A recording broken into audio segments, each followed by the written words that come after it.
does anyone have a declaration of interest in relation to the agenda for this meeting? Let me get rid of, just a second. There. Oh.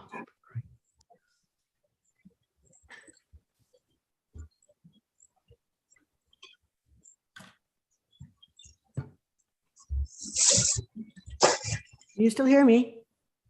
Yes. Okay, we're going to carry on, even though I can't see you on my screen. I can see you up there, so that's just fine. So the main purpose of this afternoon's meeting is to identify some possible activities and priorities going forward for this committee and for the township in terms of economic development. We'll also be getting a report from McKenna Modler about her work and how some of that work may well inform what we do going forward. Aside from that, and aside from sincerely wishing that everyone can join us in council chambers soon, those are my remarks. So we have the agenda. May I have a motion to adopt the agenda?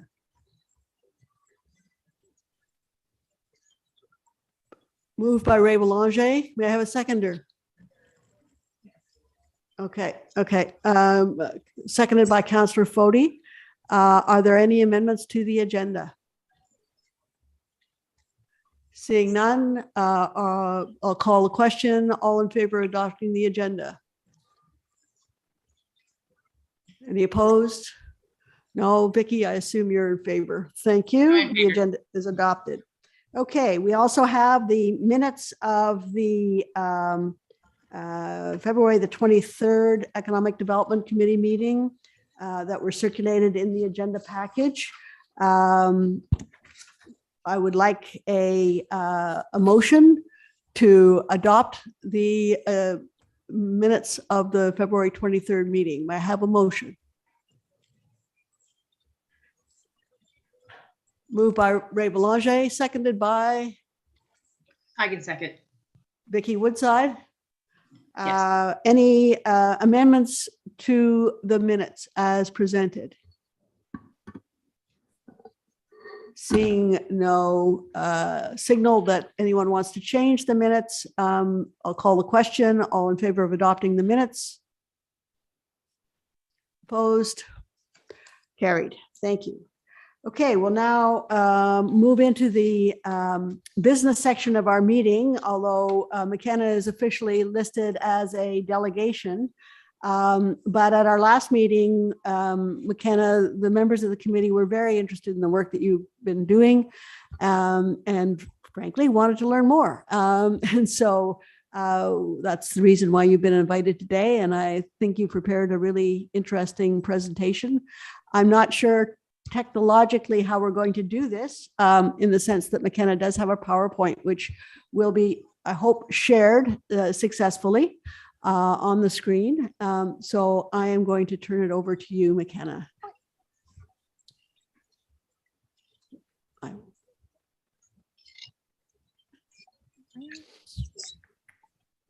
Can everybody see my screen?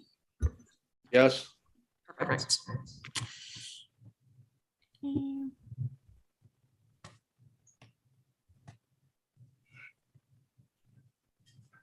Perfect. Okay, so thanks everyone for having me speak today. So I'm just gonna update you, I guess, on the projects that I've been working on for the past couple months, 2 years sort of thing.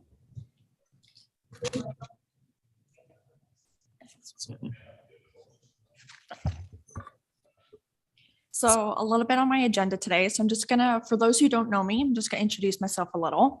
I'm gonna talk about Digital Main Street, one of the projects I've been working on or did work on. And currently I'm working on the pop-up markets for TLTI and Front of Young. And then I'm also gonna talk about some feedback on the abattoirs. So a little bit about me. I was born and raised here in Lansdowne. I'm the 7th generation of Modler Farms. You may have heard of us. Some of you may have known me from my charity McKenna's Dream. I was diagnosed with a brain tumor in 2010 and started my own foundation in 2012. I have raised over $140,000 for the Children's Cancer Fund of Kingston. So you may have heard me from that. I have graduated from GSS in Gananoque in 2018. I went on to Durham College in Oshawa, and I completed my advanced diploma in public relations and communications in 2020. I completed my corporate placement here actually with the Township, and I completed that in 2020. And then ever since, I have been working here for various contracts with the Township.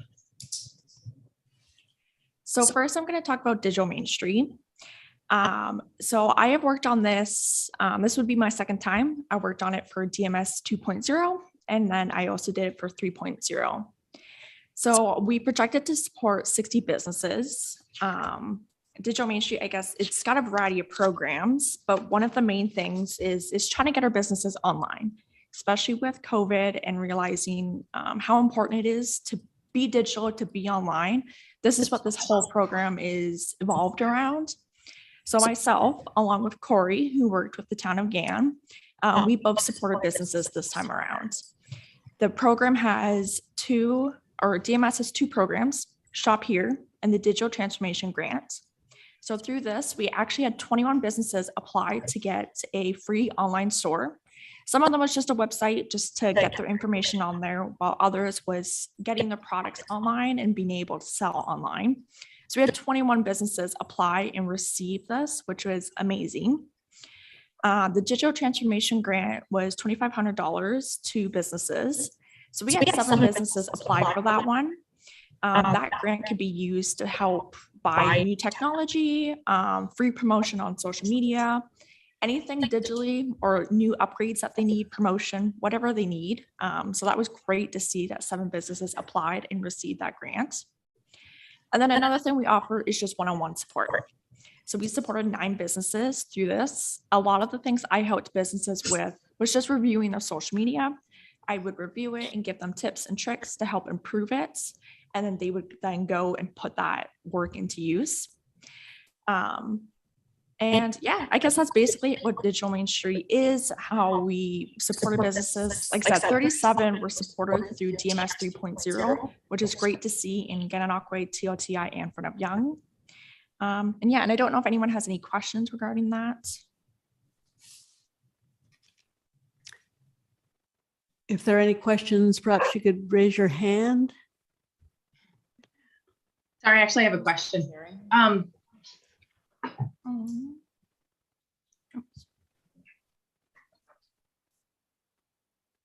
Sorry, I'll just go ahead. I'm just wondering with this, is there any sort of connectivity? Because I know the last meeting that we had, we were also talking about Dreamscape. So is this at all compatible with that platform? No, we haven't. Like through my training. Through my training of DMS, none of that. They never spoke of that. I'm sure it could be compatible with it, but it wasn't brought up during my training for Digital Main Street.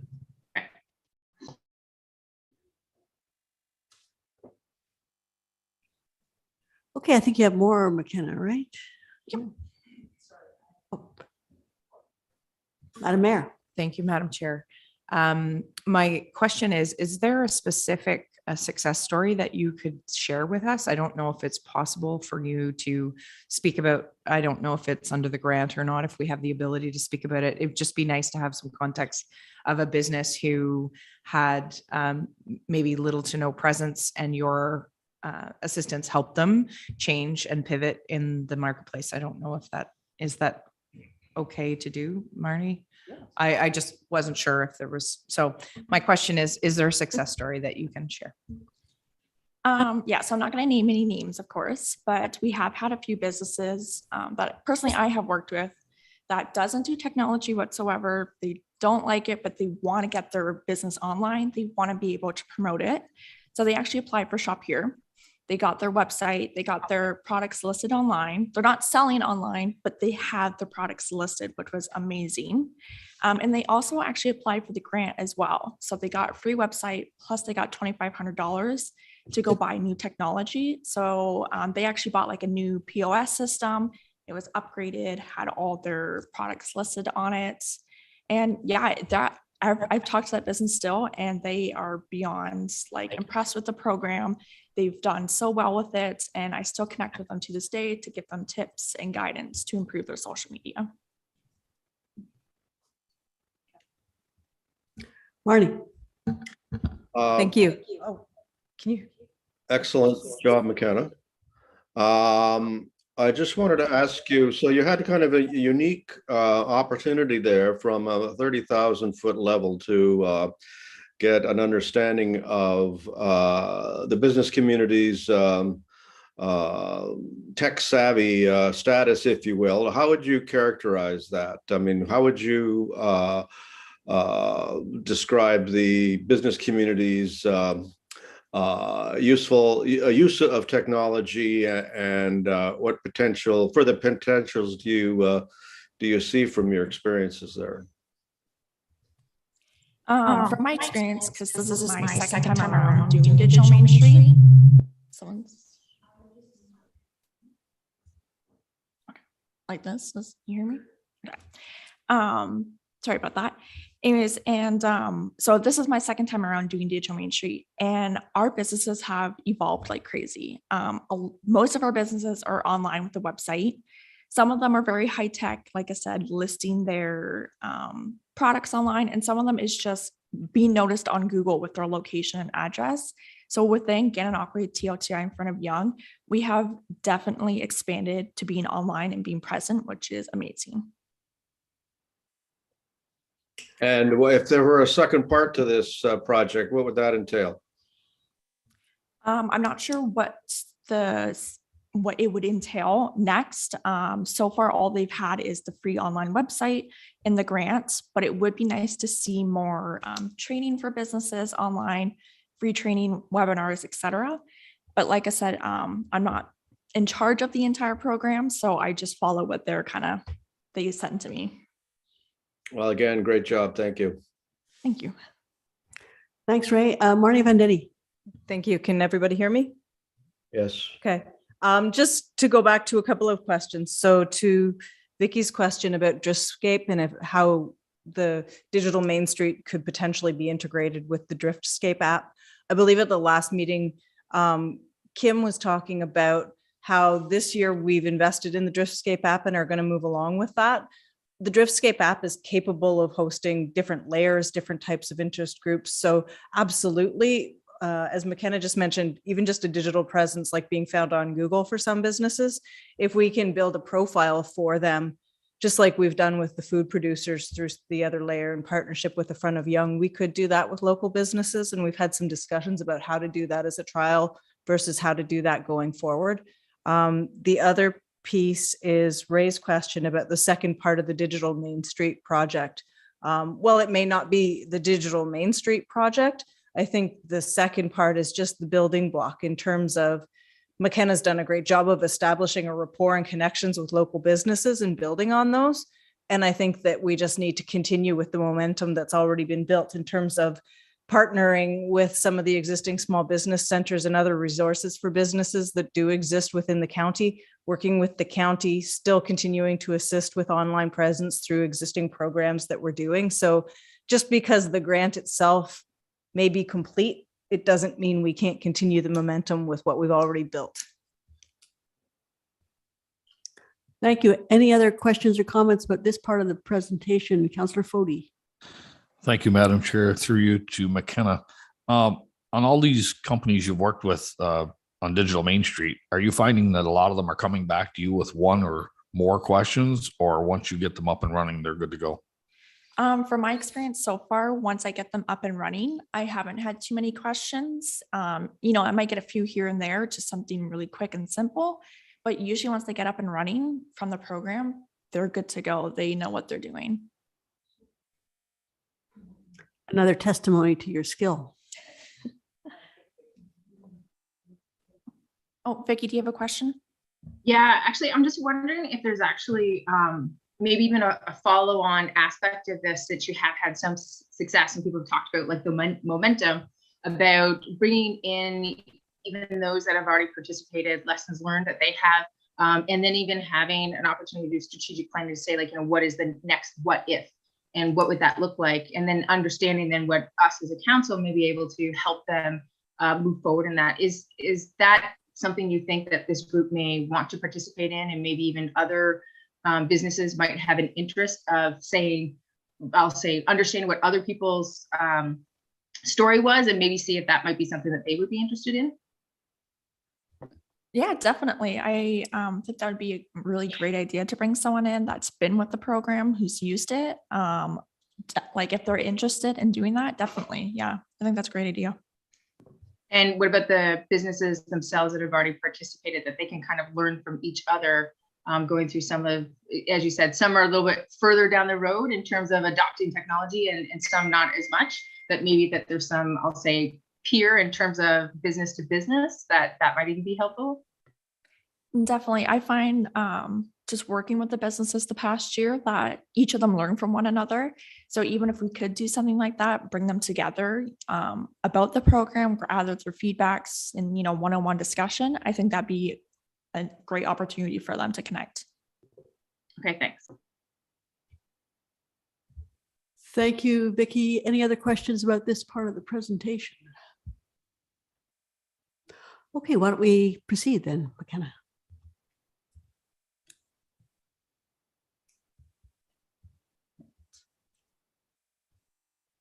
So my next discussion is the pop-up markets. So this year, another one of my contracts is I am the market coordinator to provide various pop-up markets in Gananoque and TLTI.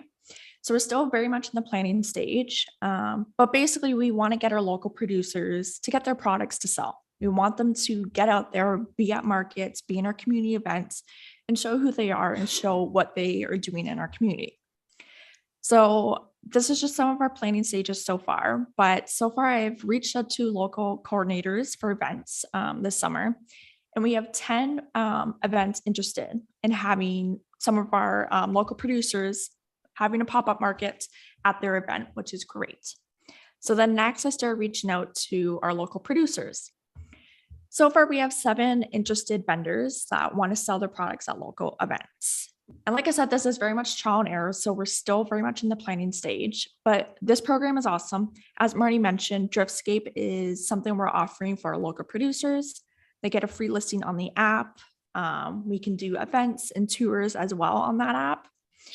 All our vendors and events will receive free promotion during this whole progress. And basically I'm still in the planning stage, like I said, so paperwork and agreements are being prepared, but our whole idea is we want to join with the community events, and we basically want to have a pop-up market with this community event. We don't want to compete. We want to bring it together to be one big event, and promote our local producers and promote what they have to offer.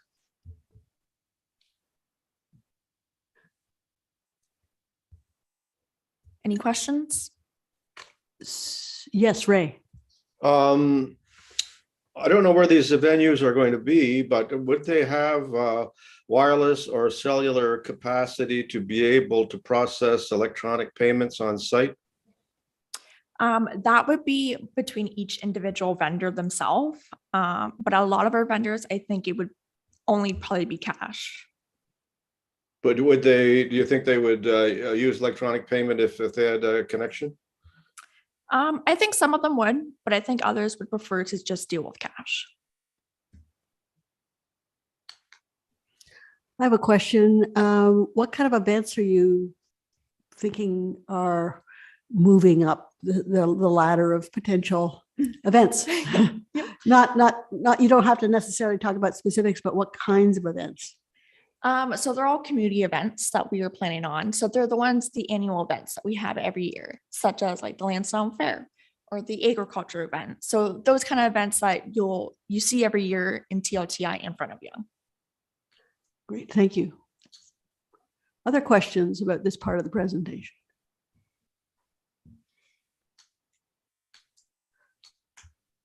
So I have another question. When will we sort of know what the schedule of events is? I mean, obviously the fair is going on when it goes on, but how will the pop-up market be publicized? And when will it be possible to publicize it, given the kinds of events that are going to be the format? So I'm hoping within the next month or so to actually start the promotion of these pop-up markets. But like I said, right now I'm still very much in the planning stage and just making sure that we have enough vendors to make this possible and to gauge our vendors even more to want to participate in these events. Excellent. Any other questions about this? Yep. Ray, did you have a question? I'm a little unclear on how this works. Are we supplying the kiosks or tents or tables or furniture or anything, or does a vendor bring that, or what exactly is our physical contribution to these events? So yeah, if the vendors say don't have tables, don't have chairs, don't have a tent, through this grant, we are able to offer them that. But basically everything else is kind of up to them, but we do provide them free promotion on all our social media channels, our events calendar, newsletter, rec guides. So they do get free promotion that way. And yeah, like I said, we are able to provide tent, table, and chairs for them. Nathan. Thank you, through you, Madam Chair. Thanks, McKenna. It seems like you're doing some fantastic work in the community. So for the pop-ups, for the vendors, is there, there's a lot of like farmers markets and things like that on the Saturdays that throughout the different communities. I guess I'm wondering, like, how do you canvas for finding vendors and figuring out, you know, how you can get people to know about this? So like to get to know about the markets or to find like local producers. Yeah. So we're gonna work with like event organizers who are such as like the Lansdowne Fair.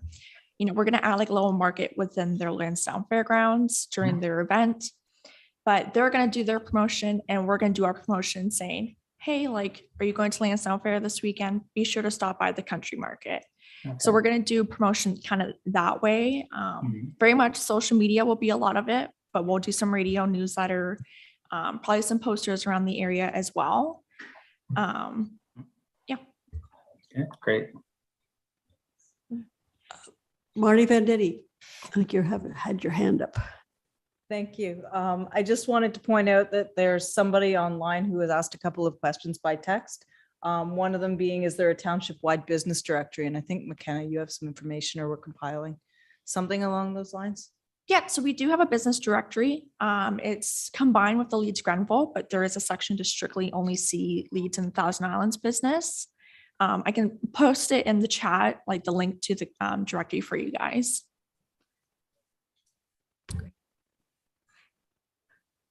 Okay, on to a subject that has been quite predominant around this table, the abattoir. So a while back, Kim spoke to me that this was a huge topic within this meeting. And me being a farm girl growing up on a farm, she asked me if I could reach out to some local producers, local farmers, and just get some feedback on abattoirs. So first, of course, I spoke to my dad. So we do have dairy cattle, but we also have some beef. So one of the major things that my dad mentioned was that he gave this example. Say you guys were looking to get meat from us. It would probably take about 6 months to a year before you would get your meat from us, because that's how much backlog there is at the slaughterhouses right now.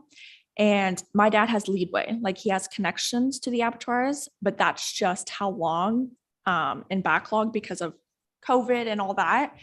And another thing he mentioned was that it is hard to find anyone within the specialty, and it's hard to pay people enough money without making the meat more expensive for customers. He did mention that we would need an abattoir within our area, and COVID definitely made the need for one even worse. So the second person I spoke to, I'm not going to name any names, but he's a local butcher. So he used to actually have his own slaughterhouse within the area. He sold it a while back, but he currently still works at one. So he mentioned to me that there is a huge demand for an abattoir in our area. He said it's a really great idea to have one, but it's hard to get the help, hard to find people who know what they're doing and who specialize in this. He says it's expensive to build one, but we do really need one for our area. And then the last person I spoke to was a local farmer. He operates his own farm and he actually drives cattle to slaughterhouses. He mentioned to me that there is always a need for one in our area, and we do really need one. But the problem is when one is built, there's 3 more built, and it's hard to keep them all running without losing them.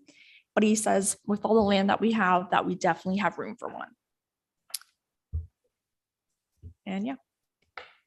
Thank you. I did recognize all of the barns in that part of your presentation. Yeah. Madam Mayor. Thanks so much, and through you, Madam Chair. So just to provide some additional context to the information that McKenna has shared with us today, I had the pleasure of meeting with Minister Thompson, the Minister of Agriculture for the province of Ontario, last Tuesday for an announcement which is going to be discussed a little bit later on. There was a reception with a number of members from the Ontario Federation of Agriculture and some other agricultural representatives from the area. So maybe, Terry, there was 30 of us at that reception, about 30. So she basically had an open question and answer program. And so I jumped in very quickly based on the work that this committee has done in regards to identifying the desperate need for abattoirs. And this need is not unique to us, but part of the announcement that she was making was funding for a skills-based program at Kemptville College.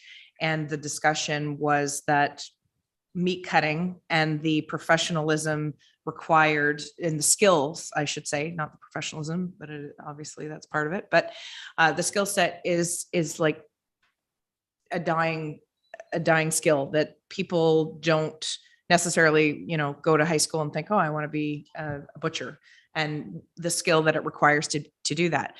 Having the facilities to slaughter is different than butchering. And the red tape that is required really more at a federal level than a provincial level is what's making this stagnant.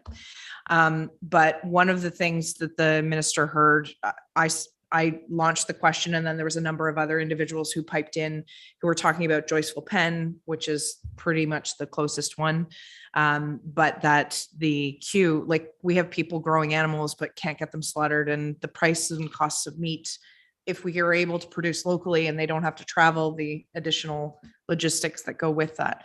So I was encouraged that the minister heard that loud and clear, and they are actively trying to find ways to create more skilled individuals that can do the job.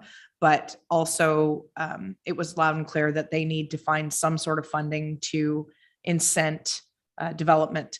The large abattoir that was scheduled to be constructed in the Eastern Ontario down near Cornwall, it doesn't sound like that's moving at any sort of pace that they're happy with. So, and I think that while a big production plant would be great, I don't think it's going to be able to address the immediate need in small rural communities. So I do believe, or I felt that the conversation went that she would be looking at ways to find incentivization for small business owners to find the on-farm and have the facilities, but that it'll be up to us to continue to pressure the government to do that. Thank you, Madam Mayor. I see some members of the committee have a question. So Vicky. Yeah, I guess one of the things that sort of from your presentation, McKenna, was this idea about getting, I'll call it the skilled labor to actually, maintain it and work there. Have we reached out at all to any local colleges that may run these programs? Because obviously my understanding is some of this would require an apprenticeship.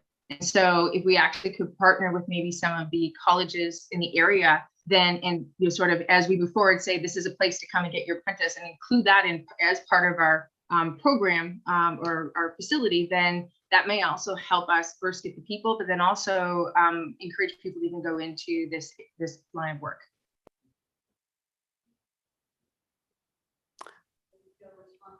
To that, McKenna, or not? Just going to take that on board. Yeah.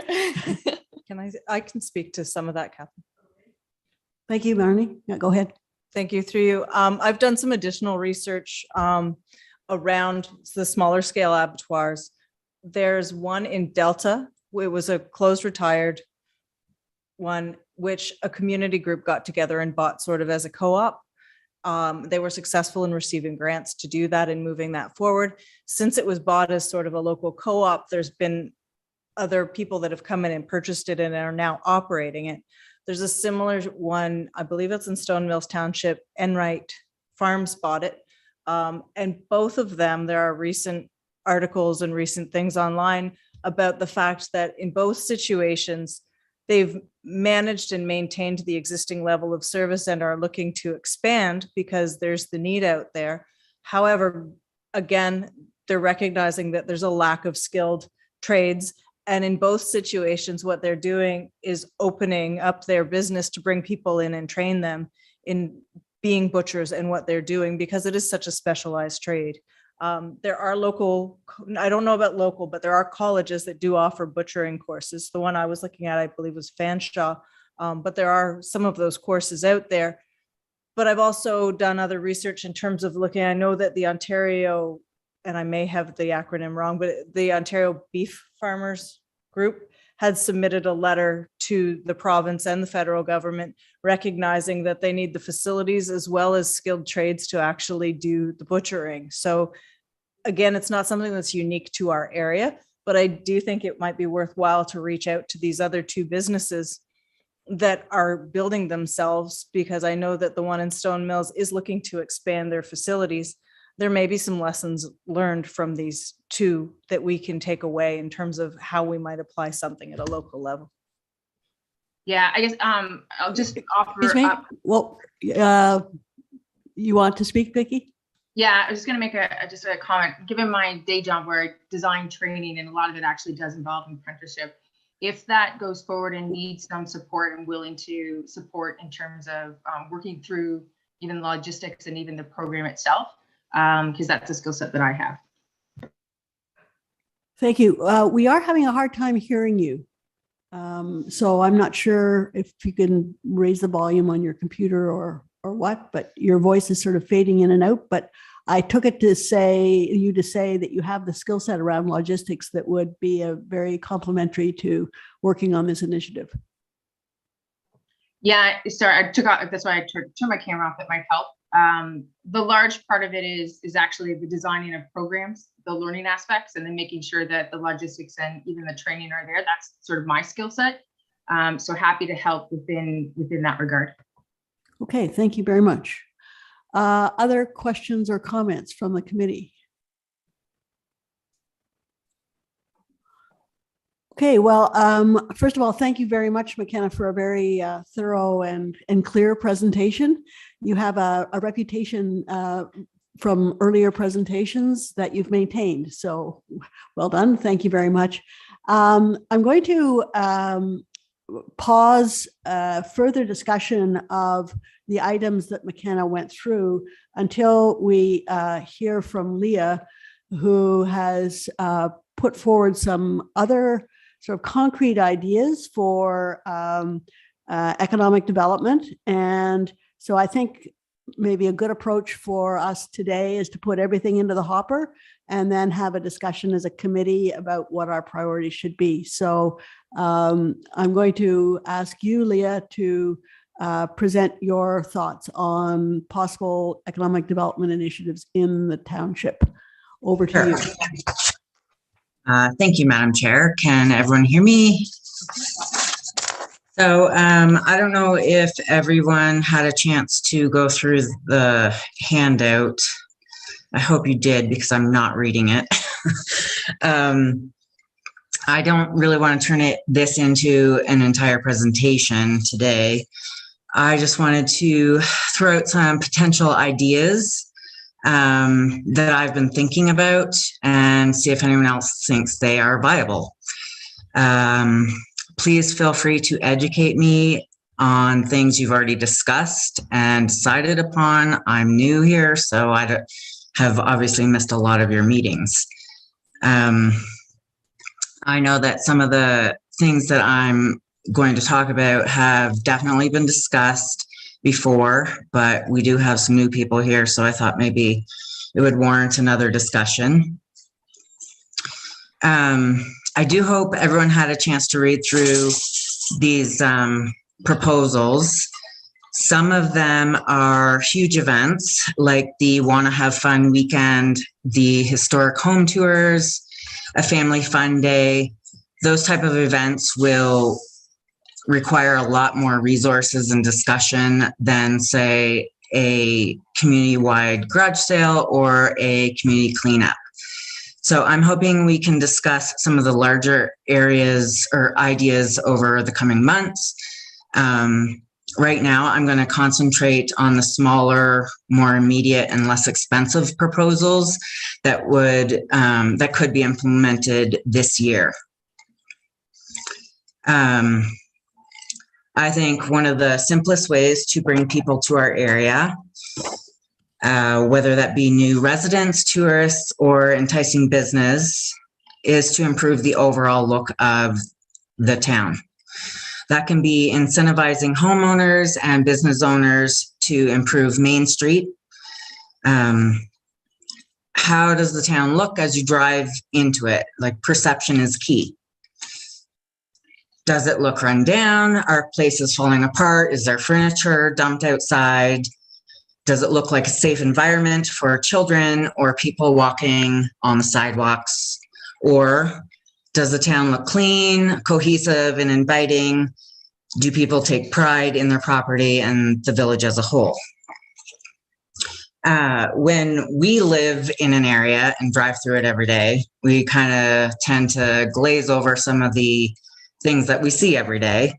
And I urge you all to look with fresh eyes as you drive through our small villages, and see what a tourist would see, or a person thinking about moving to the area or opening a business there. Like, whatever stands out to you is going to stand out to them even more, because it's the first time they've seen it.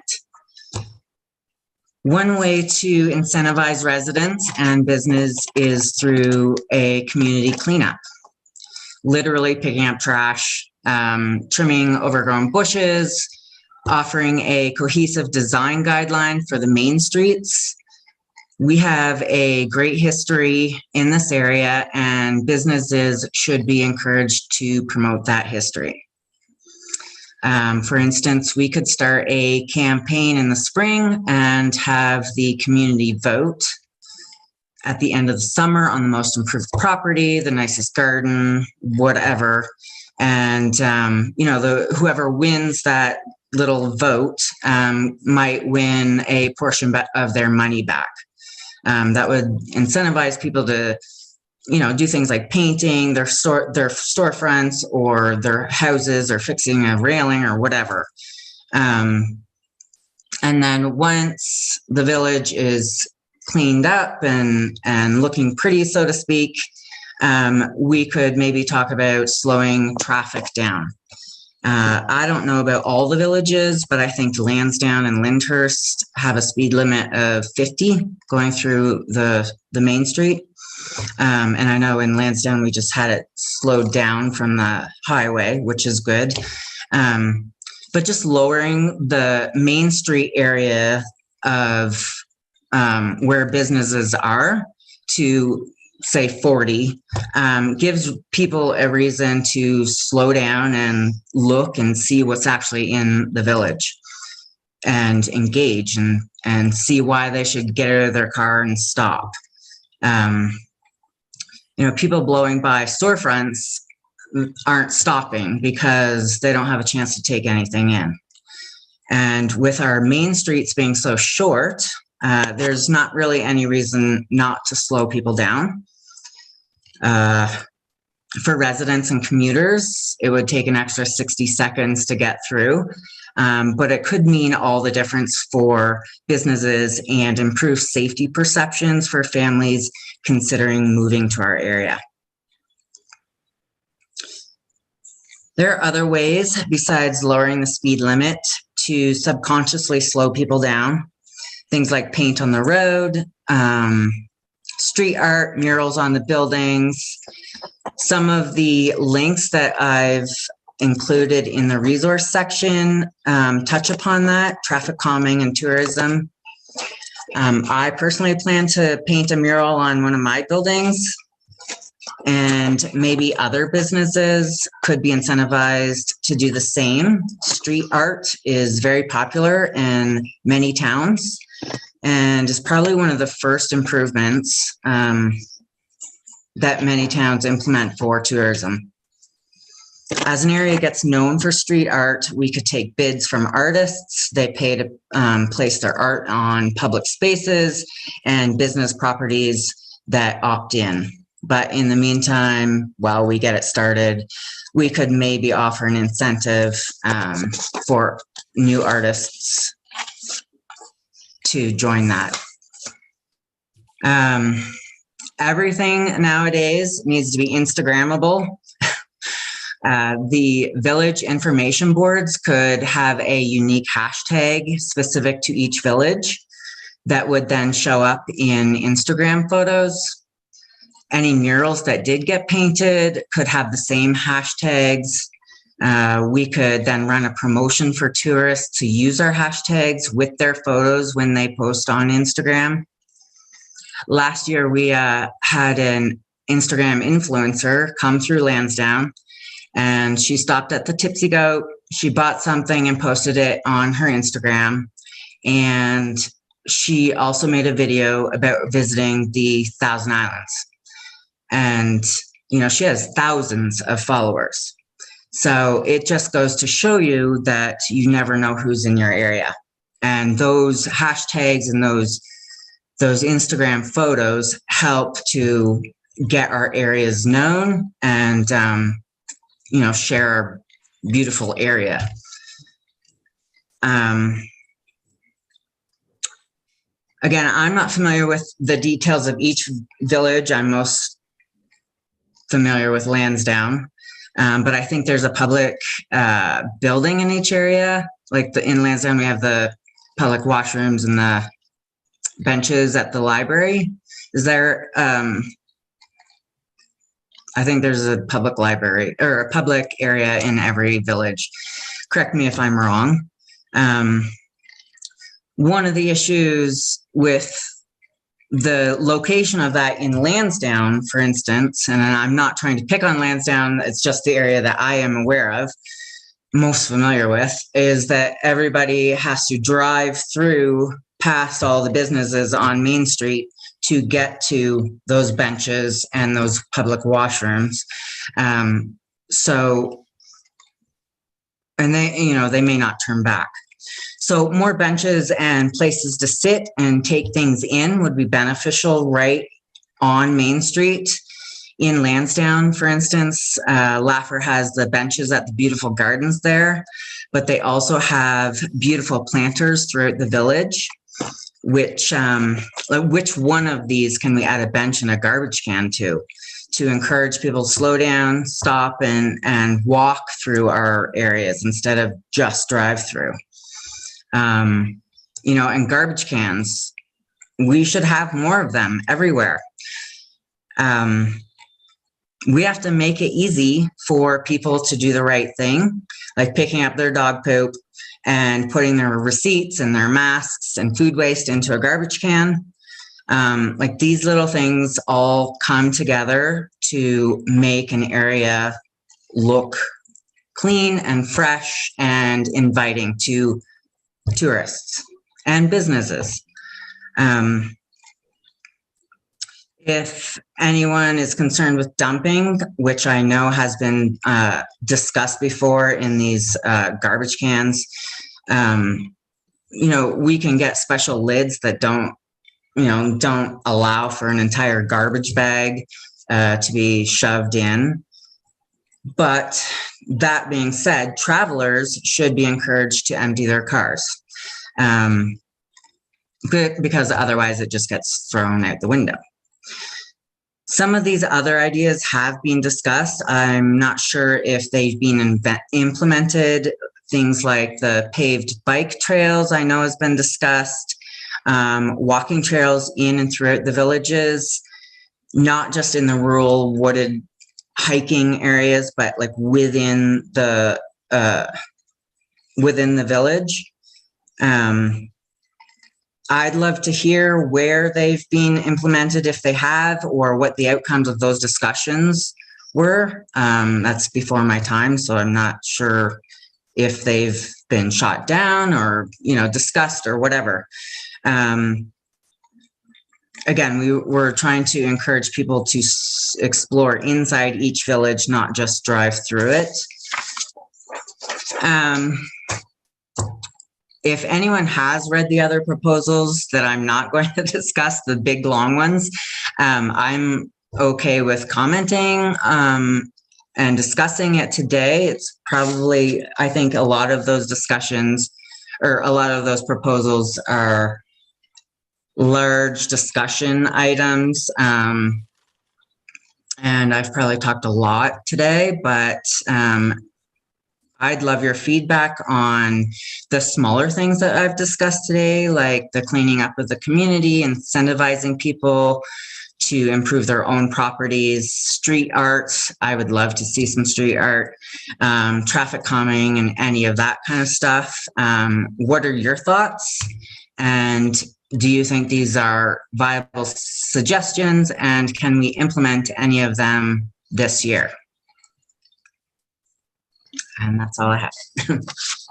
Thank you very much, Leah. I must say it's really excellent to have you and Nathan on the Economic Development Committee. It's great to have new people and people who haven't been in the community for all that long, maybe, who have fresh perspectives and new ideas. So I really appreciate the contribution you're making, even in this single presentation. It's really helpful to get us to shake our heads and say, okay, what might be possible? So with that, I'm going to open the floor to comments or questions. Yes, Marnie Vendetti. Thank you. Just to comment on a few of the things, just from a township perspective, one of the things that Leah mentioned is community improvement. So a community improvement plan is something that we have slated for 2023. It's been pushed out. It was previously on earlier work plans, but due to COVID, it didn't happen. And this year we've been so busy in the planning, building by law enforcement area, that it's not in the work plan this year, but it's intended that it be a 2023 project in terms of looking at a community improvement plan for the township as a whole. However, there could be special project areas that focus on the different villages and speak to some of the property standards and beautification in terms of community improvement grants towards building facades, street furniture, those types of things. So the community improvement plan that we're planning on working on in 2023 will assist in addressing a lot of that. There's going to be a significant public consultation component that will go along with that. So we'd be meeting with the village improvement groups and the public from each of the villages, as well as the broader township, to try to address some of this. So that is work that is currently in our plan, just not this year. With respect to the walking tours, we do currently have a walking tour for each of the villages, their heritage walking tours, and they're also on a Driftscape app, so that we've built them into the app to try to bring more attention to them and incentivize people to walk through in those areas. The street furniture and traffic calming is something that warrants some broader discussion, because when you look at Lyndhurst and you look at Lansdowne, the main streets are actually county roads. So we need to involve the county in some of that discussion in terms of what can and cannot go in the right of way and what the county is open to. But we do have an active transportation plan for the township that does look at walking trails, bike trails. So that's something that needs more consideration in terms of implementation. And I'm not certain what the implementation plan is for that, but we can certainly look into that and find out what the recommendations in that study were and what some of the key objectives are. Just talking about community days and pitch garbage and cleanup and those types of things. We're also working on enforcement in terms of property standards and state of care of properties. So we have been actively working to enforce more on properties that do have a low standard of care. That being said, we have one bylaw enforcement officer. So we're doing what we can, but I know that there's more that can be done. We're also looking at some different strategies in terms of bylaw enforcement, with some financial penalties and that type of thing, so that it makes it easier for us to enforce and hopefully gain some compliance. So that's something that will be coming forward this year as a bylaw enforcement strategy. That being said, we're trying to be more proactive in terms of some of our bylaw enforcement. And then the other thing I'd just touch on is that there is Pitch-In Day in April, which is a local community cleanup day. I'm not exactly certain what the plans are for this year. In talking about this, though, I know that we were looking at some of the existing community events and that type of thing. I don't know, Katie, if you're able to speak to some of those events. Certainly, through you, Madam Chair. We do have Pitch-In community events coming to 4 of our communities. The revitalization groups of each of the settlement areas will be running those events, and will be providing some financial and materials support for those groups running. For anybody who wanted to do cleanups across the township, outside of the settlement areas, or on a date outside of the organized activities, we will have materials available at the municipal office for pickup for any volunteers who wanted to help and participate. And those bags, once collected, can be returned to any of our municipal waste sites. We have also been working with a number of groups as we see the return of community events this year. And I think a lot of the ideas sort of that you're bringing here, Leah, we're starting to see groups across the township running events and unique experiences that hopefully will be drawing new visitors and returning and getting them back into our township and experiencing some of the things that we have to offer. Thank you. Other comments, Madam Mayor? Thank you very much. And thank you, through you, to Leah. Thank you so much for the comprehensive list, because all of those ideas are very valuable and implementable. It's probably a better way of putting it. It's just about really more about buy-in from the community. So the one thing I'd like to say in regards to the community improvement plan, while it's not on the work plan of the planning department this particular year, that does not preclude any work to be done at a local level to start moving those things ahead. So, it's certainly not pointing the finger back at you, but living here as long as I have, it really starts at a grassroots level. So having the inspiration from local people who want to see things be better, that's where it starts. That seed gets planted, and really it's about getting buy-in from some of the neighbors and stuff.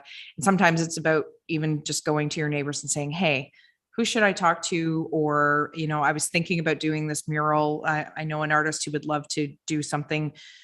Do you think we could raise some funds? What have you? Those are the types of projects that can continue on in spite of not having the community improvement plan in place yet. But what I do know is that the successful community improvement plans that have been in place in Eastern Ontario and other communities have really had robust input from businesses themselves, from individuals who live in the settlement areas, and taking real pride in what it is that, this is our community, and I know it works well up in Sealy's Bay.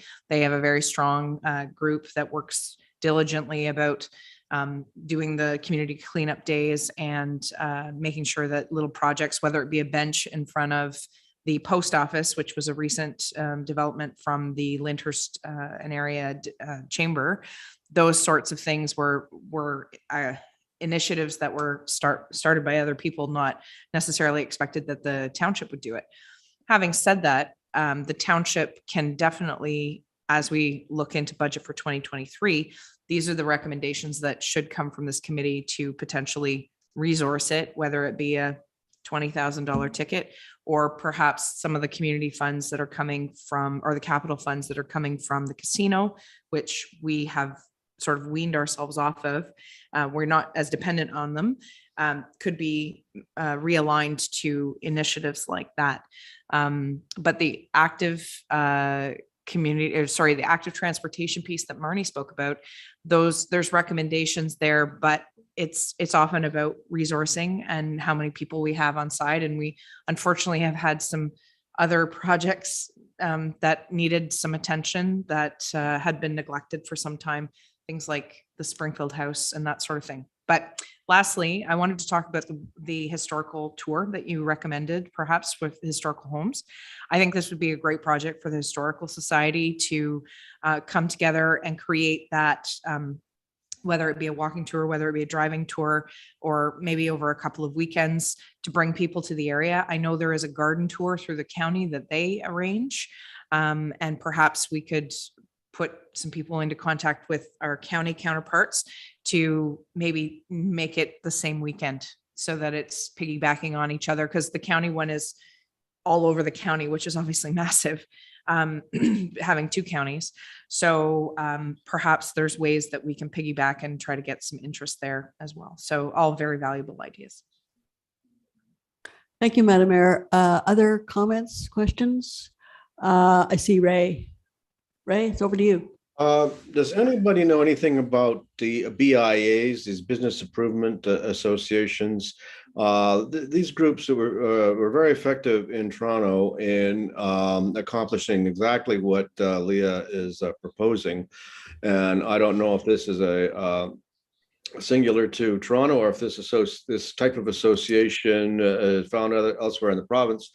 I'm not trying to offload the township's involvement, but I've noticed that these BIAs have been very, very effective in getting things done in other areas. And I'm wondering if anybody has ever heard of this term or knows if it's more widespread than just Toronto or possibly Ottawa.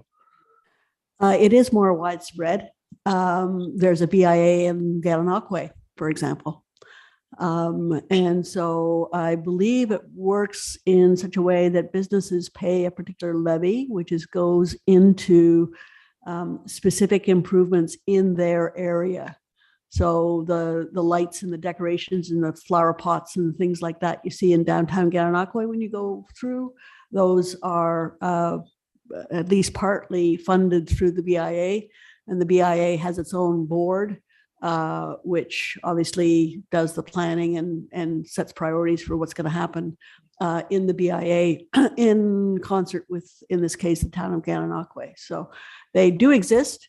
We have one very close at hand, but we don't have anything like that in the township. We do have chambers of commerce, though.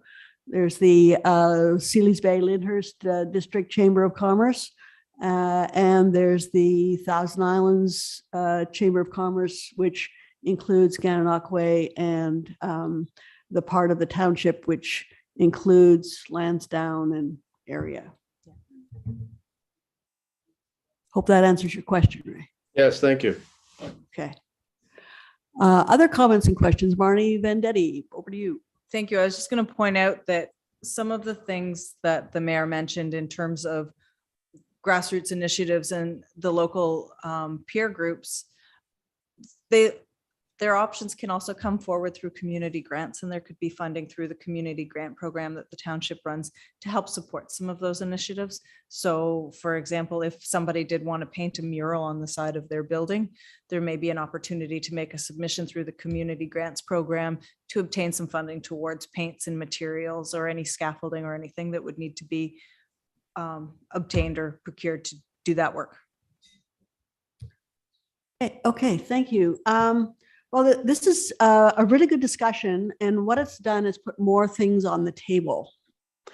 So everyone is aware that we have the economic development strategy, and McKenna's presentation on the abattoir was squarely aimed at that strategy.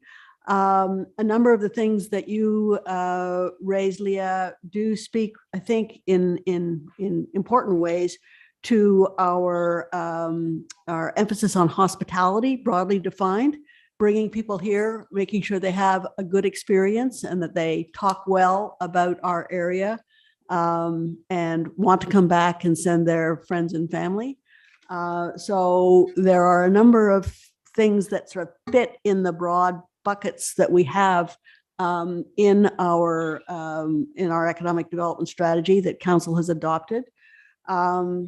I am particularly interested in your comment about Instagram and how that would fit into a digital strategy, for example, for the township, which is not just a digital business strategy, but more of a digital strategy for the township. And it's my understanding, not to put you, Madam Mayor, or anyone else on staff on the spot, but that communications is a big priority for council this coming year. And so perhaps you might want to comment on Instagram and the world of hashtags.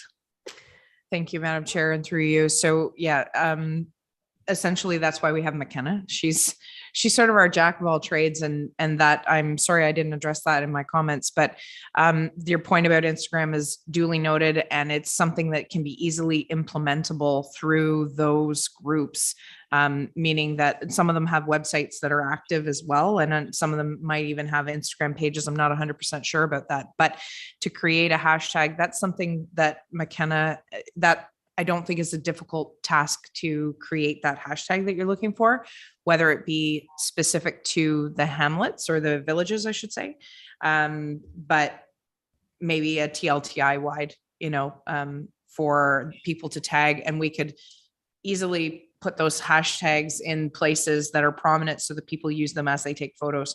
So I think that's a very easy, low-hanging fruit that we could probably make part of it, and then also use it as part of the marketing for the pop-up markets and everything else. So yes, communication, the strategy. There was an audit done, and I know there is work being done through Katie and through McKenna on the communication side right now, and that coming up, we will be embarking on a very big overhaul as time wears on. Right now, we're just trying to up our game as far as communication, and you might have seen it more on the Facebook side of things. I know that Instagram is definitely being used as well, but we're trying to feature some of our staff. We're trying to feature some of the things that are happening locally, showcasing those things, and there's more of an effort there. So I thank the department for that, but definitely something we can implement. Thank you, Madam Mayor. Yes, Leah. I just wanted to make a point that when I say Instagram, I mean all social media. That's the one that I use. So I know that some people, focus on Facebook, and some people use TikTok, whatever it is. I'm just talking about all of it, not just Instagram. Thank you for the clarification, but I do see the Tipsy Goat on Instagram, so that works. So we, I think, are at the point where we need to perhaps make some choices as a committee. We have a few months left in our mandate, not a lot. We have limited resources as a committee in terms of our human capital. We've got a full committee now, but everyone is a volunteer, and everyone is trying to do 10 other different things as well. But I think there is a consensus, at least I got that sense at our last meeting, that the committee would like to have some identifiable main initiative for the remaining time it is in operation. So there are a couple of things that have emerged, I think, two of which emerged at our last meeting. One was to mount what would be an agriculture summit, which would really focus on local food producers and integrated food. What shall I say? Those who are doing value added to food, to raw inputs locally, with a view to trying to not only provide them with an opportunity for mutual support and learning, but also to try and connect the dots and build a community among those people in the township. That was one idea. A second idea that emerged at our last meeting was to do something that focused around the township and promoting the township at the International Plowing Match, which is occurring nearby in Kempville, I believe, right? In the fall of 2022. And I think what I heard today, and I will certainly accept comments that I've misinterpreted or stepped out of line. But what I heard today in a lot of what you suggested, Leah, was that we may want to actually come together as an economic development committee with the local peer groups, the groups that are really focusing on the villages in the township, to try and get maybe additional traction on some of these issues related to property standards, presentation, making places inviting. Some people will be more familiar with these groups than others, but they have worked mightily over many years.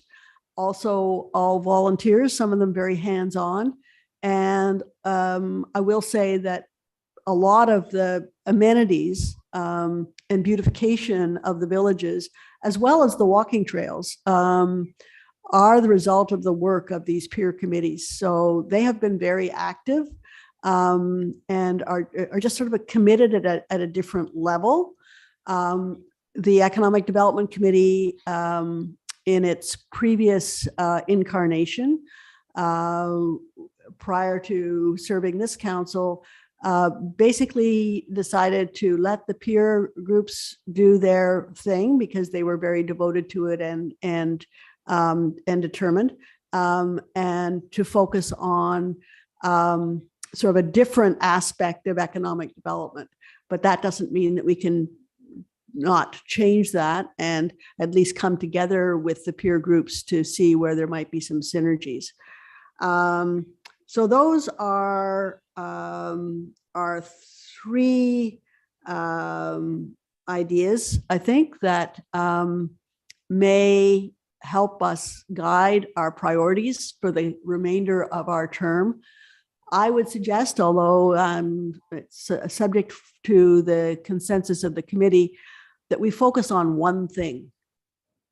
We don't have a lot of time, and we don't have a lot of elapsed time, so that we focus on one thing that we think that we have as a priority, be it the agriculture summit, as I described it, the work related to the plowing match, the work around the villages. So I'm just putting that out to help start the discussion, not to end it. And I would be very welcoming to comments and thoughts from members of the committee.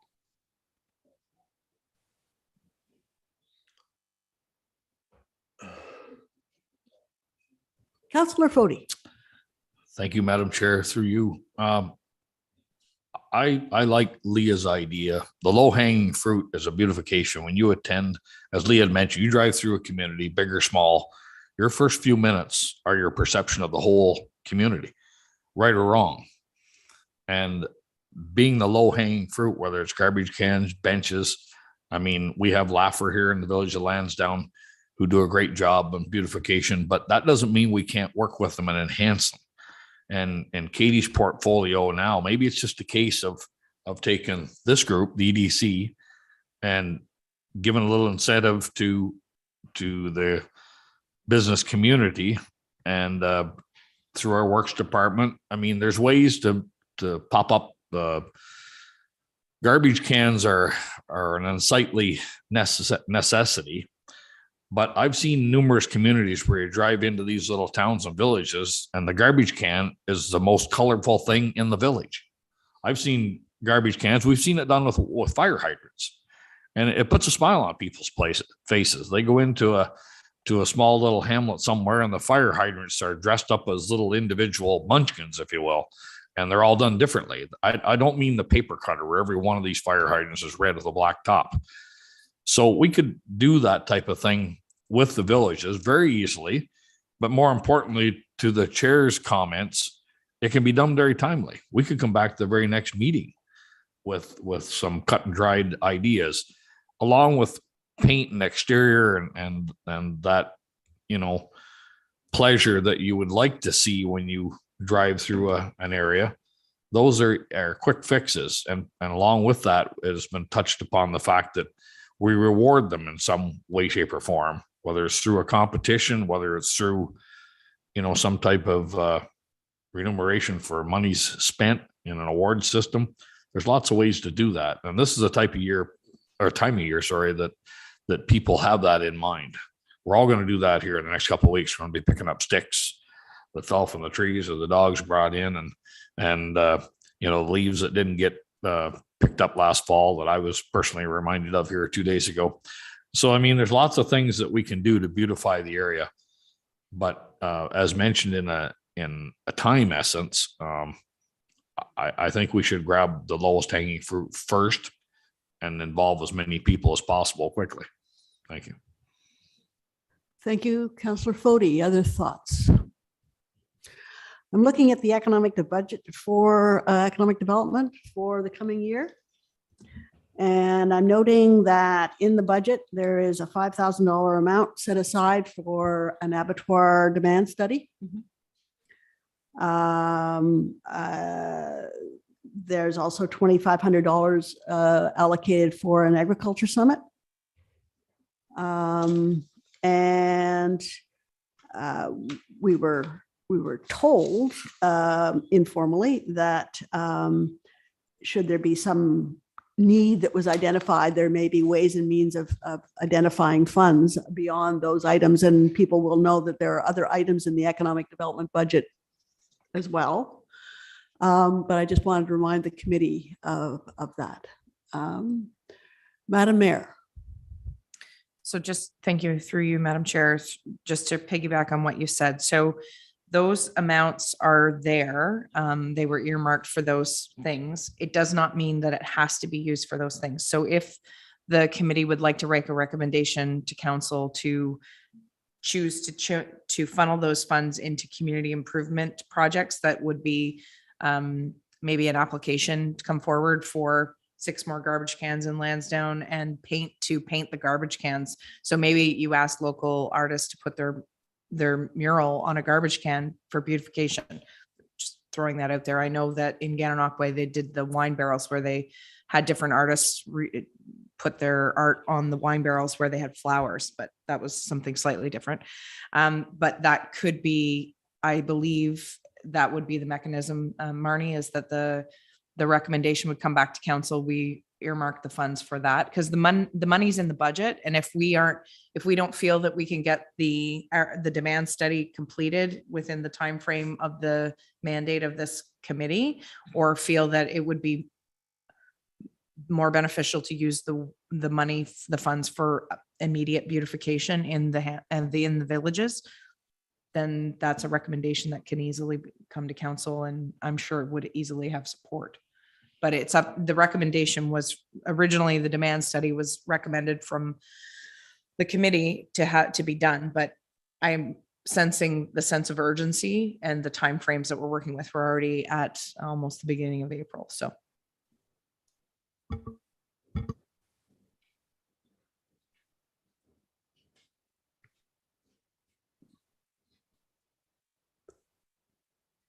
Marnie Venditti. Thank you. Just to add to that, the TLTI priorities spreadsheet that was presented at the last meeting, it's a high level summary. There are other budget lines in there. So we would need to see what the initiatives are, understanding what resourcing and support might be required from a financial perspective.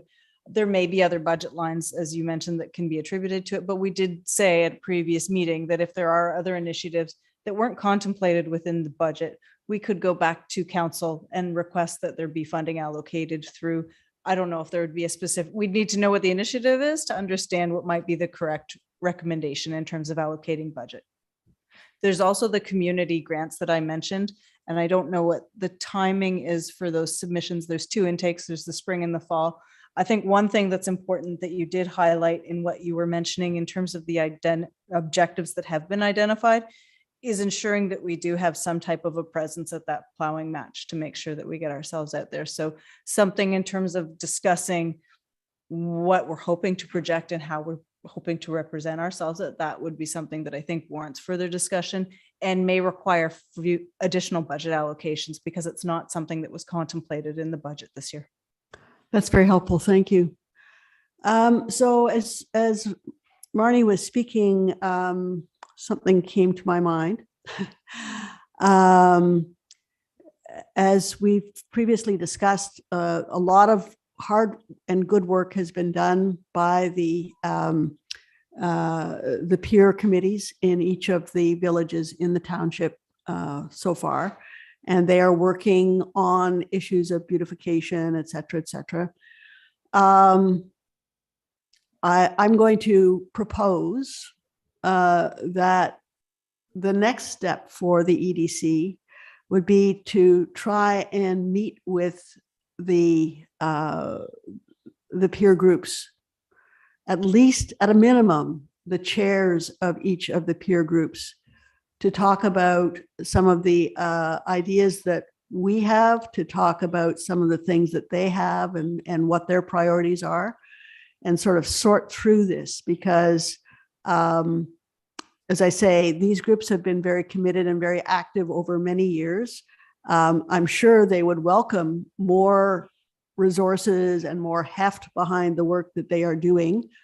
But it would be probably premature for this council to sort of say, oh yeah, we'll do this because we don't think anyone else is doing it, or we think it's a good idea, whereas people who've been working in the trenches for quite a while might have other views.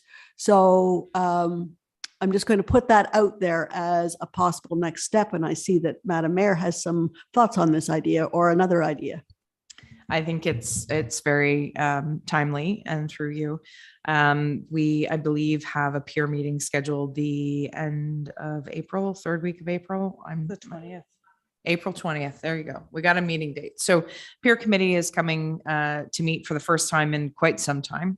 And like flowers and everything have already been ordered. So this could easily go on the agenda for discussion, in that you're right. They've already been working towards many of these things as it is, but like most of these community groups, it's all done by fundraising, plant sales, turkey fair, what have you.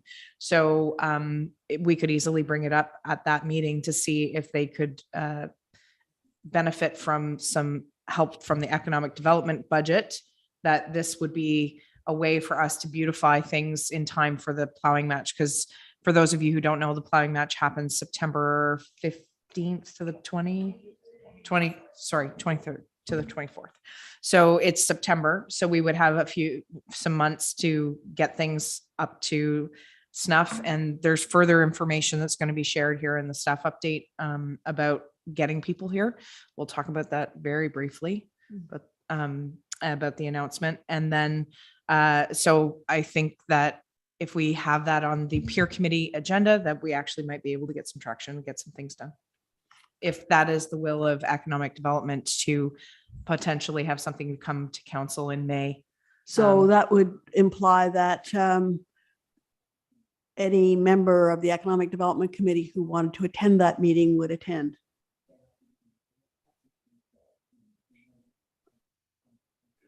I'm looking to my colleagues on the committee for a reaction. You're all good poker players. Katie, what time is the meeting? Do we know? Through you, Madam Chair, the meeting takes place on April 20th at 8:30 a.m. for anyone who's interested in joining.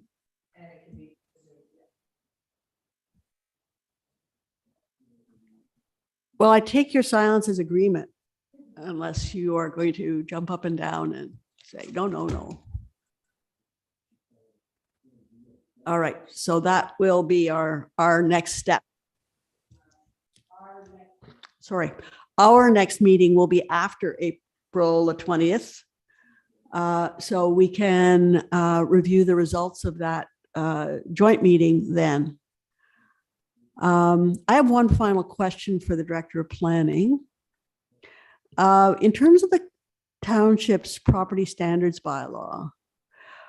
Are there differential property standards for the villages and settlement areas than the rural areas of the township? Through you, no, there are not different property standards. So the same bylaw applies across the township.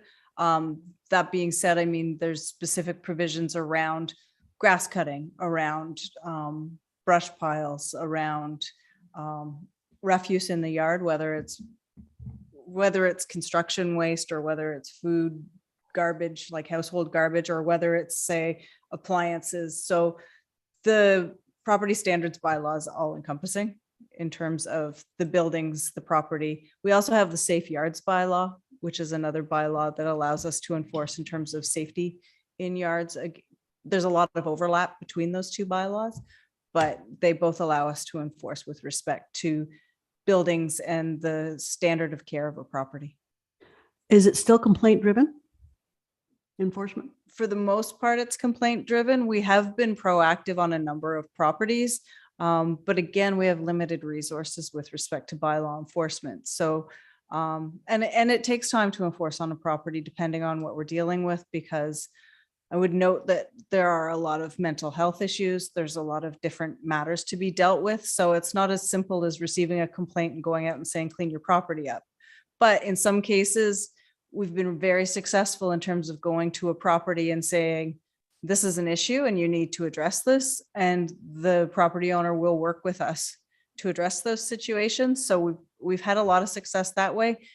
But there are some properties that are long-term properties that we have to continue to monitor and attend on a regular basis. I completely understand. Thank you.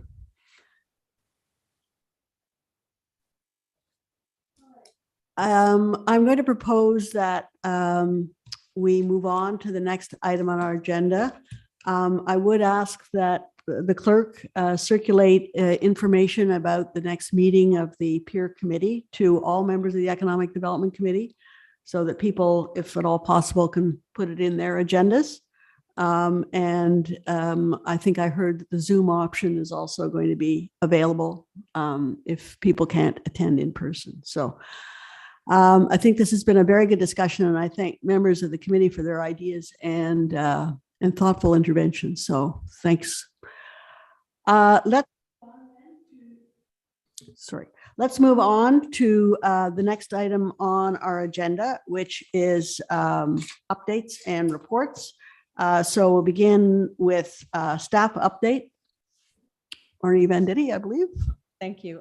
Through you. So from a planning and development perspective, this is shaping up to be another busy year in terms of planning applications, building projects. We're already seeing a consistency with the numbers that we were seeing last year. So staff on those fronts are quite busy. In terms of the bylaw enforcement, as I mentioned, we are working on an update to the bylaw enforcement strategy that we will hopefully be bringing forward in the next few months, which will give us some more options for property enforcement and standards. So we are moving ahead with that. The announcement, we spoke at the last meeting in terms of the chart and the priorities that we provided, and there was a unnamed grant. The unnamed grant has been partially announced. However, there will be more information that we can bring forward to the next meeting in April. But I would note that it is in line with some of the discussion that we've had today. So it will help advance some of the initiatives that we spoke to today with respect to the Instagram social media type presence for the township. So we will be able to have a more fulsome discussion of that at the next meeting. And Katie and McKenna, I'm not sure if you have anything from a staffing perspective or a township perspective that you want to provide any more update on. For you, nothing further, Tad. Okay, thank you. Council update, Madam Mayor. Thank you very much. And through you, Madam Chair. Council has been very busy and today was no exception. We toured as council to local meaning inside the county, brand new fire stations that had been built in other municipalities, because As some of you may or may not be aware, we have purchased land at the corner of Highway 32 and 15, where we will be at some point in the future putting up a new fire station that is going to accommodate. One of the things that I found very interesting, obviously, these buildings have been well thought out and well planned for the needs of the firefighters, and not just now, but 50 years out. And a comment that in Augusta Township that was made 50 years ago, they got 50 calls, and now they get, 250 calls a year. So, if you plan based on those numbers, then we have to be mindful of the fact that our needs today might not be our needs tomorrow, and that we need to be able to expand if need be, or that sort of thing. So we learned a lot today. We also attended the Ivy League Wharf, which is another large major project that the township will be embarking on. And why is that important to economic development? It's actually critical. It's critical infrastructure, which again, as part of our tour, we admittedly were given the property by the federal government. It was a federal wharf many years ago, and we've done very little to maintain what's there. We've just added some docks, and it's at its end of useful life, which means that we have to put some significant thought and resources into developing that. Having said that, why is it important to this committee? There are a number of local businesses who service our island residents for construction purposes, for maintenance purposes, for even just pumping septics out, that need to be able to access the islands, and having a robust wharf that will be able to withstand the use and abuse of those contractors is critical. Not to mention, from a tourism point of view, we have an unbelievable swell of boating population that comes to the township in the summer, and that is one of the places where they could launch boats. If you've been there recently, you'll know that the current the current launch that's there is not really, it's on a 90-degree angle to backing down. And anyways, it's not really very user-friendly.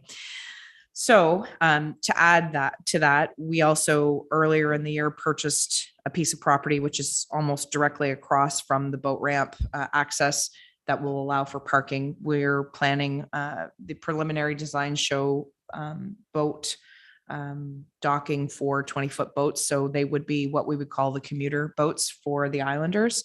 And in the event, in the realm of the fact that we've lost 80 slips in the area because Williams Marine has closed, it may only be 12 spaces or that, but it's 12 more than that are back in the pool, so to speak. So those are big things that the council is working on.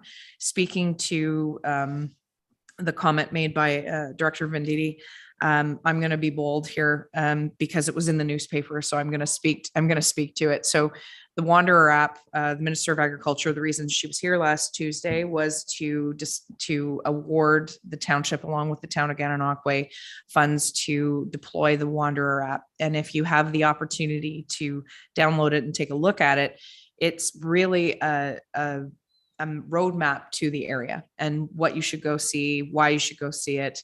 And it's a way to integrate social media, and it's really popular with bloggers. It was something that was discussed on an ancillary basis early on, but I must credit Amanda Trafford from the town of Gananoque, along with Kim Goodman, working on an application, which we come to learn at the announcement that our application was #1 in the province. So they are very excited about the application. They're very excited to see the results of the work. So when Director Venditti was speaking about the fact that we'll have more details to come forward, the money has just been announced. And so now it's the plan to deploy it and how we're going to integrate it. I know that Katie's already been in touch with Amanda Trafford from Gananoque to put those plans in place, and they're going to go hard on it so that we're ready for the time frame of the IPM, so that when people are in the area for the IPM, that we can actually try to get them to come to our businesses and spend some time in the area. So very critical to local business, very critical to the visitors, and hopefully keeping them here because the only other option for accommodation that's really close by is Brockville. And Brockville will fill up quickly, so we're the next step out. I know that we're not the closest to Kempville, but people will come and stay for a few nights and then travel to the IPM. So, Councillor Fody, is there anything else at council that I haven't covered? Big things? Thank you, Your Worship, through you, Madam Chair. Excuse me. With regards to our meeting at the invite of MPP Steve Clark and the Minister of Agriculture last week that you and I attended, along with Mayor Ted Lyko from Gananoque. Other invitees were there in the ag industry. The chair of the plowing match was there, Harry Bennett. In talking to him, which I might say it was a very unique meeting, and the numbers weren't high, 30 plus people were in attendance, but it was designed such that after a few short speeches by both ministers and both mayors, that it was designed such that you could have these one-on-one conversations. And in talking to the chair of the plowing match, they're looking for a modest attendance of 50 to 60,000. And I say modest because that attendance could easily hit 80,000 given the right weather. They're also acutely aware, as the mayor just mentioned, the accommodation in the village of Kempville will not accommodate 50 or 60,000 people. A lot of them are day trippers that are going to jump in the car, whether it's from Lansdowne or Cornwall, and Renfrew and head into the plowing match. There will be thousands of others that will travel much further afield. And that's where Gananoque and Brockville and Smith Falls and all others in between come into play. So it's a big game that's on our doorstep this year that we will be attending as a township, let alone as individuals. So we're looking forward to that. And we'll have to stay on top of that and see where we're going to end up. And that'll be in Katie's ballpark for the next few months. I think there's going to be other announcements, and we'll just leave it at that, coming from both the MPP and the Ag Minister, that they're about to announce with regards to abattoirs, the way they indicated. Is that right, Madam Mayor? They indicated that they hadn't specified, but they're acutely aware, as you mentioned earlier, about the shortage of abattoirs. And along with that, I was talking to the ministers, one of her support staff were there that night. She happened to be standing beside me. I asked her, I said, I assume this also covers the inspectors, because that is a real problem on small abattoirs trying to expand. They can't get the inspectors on site for added hours of slaughter. And if the inspectors aren't there, there's no slaughter going to happen. So that in itself is a huge hurdle that needs to be addressed. And as our mayor had said, that there appears to be some leaning toward programming, whether it's through Kempville College or other areas, or as Marnie had mentioned, Fanshawe College. It's on the radar of the provincial government, which is key. The only thing I might add, I'm still thrilled at the fact that it was announced here recently in the planning department that we finally got some more help for our planning department. Excuse me, in the name of Stephen Miller, a very respected contractor in this area for a number of years, has now joined the township, and his expertise, along with the sheer lift load, will be greatly appreciated by the planning department, as they're absolutely inundated as they have been for the last couple of years. So as a member of council, I'm thrilled that the planning department is finally not only getting help, but getting quality help. I can attest to that. He roofed my house. And did a good job. I don't need to ask. Okay. Is there any other business?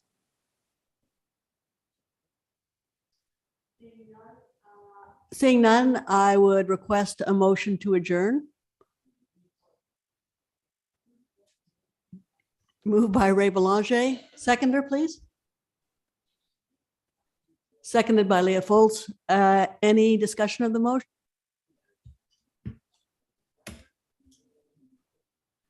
Thank you. We are adjourned.